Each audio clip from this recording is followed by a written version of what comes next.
Look at that. This is a marbled goby fish. Delicious tender meat on this fish. Ginger scallion steamed fish. We're going to steam the fish tonight. So we're going to put some ginger. Ginger cat. Ginger And then we're going to steam it. We're going to get rid of some of this excess fish sauce.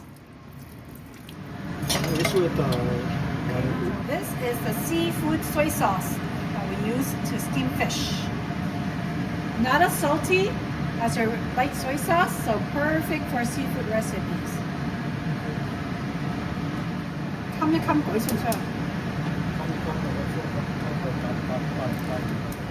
Okay, we're going to cover this briefly until the green onion kind of softens up.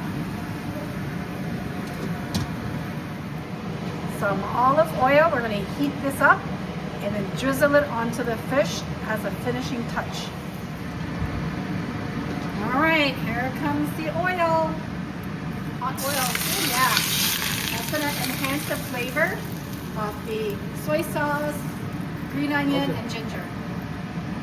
Yum, yum, yum, yum, yum.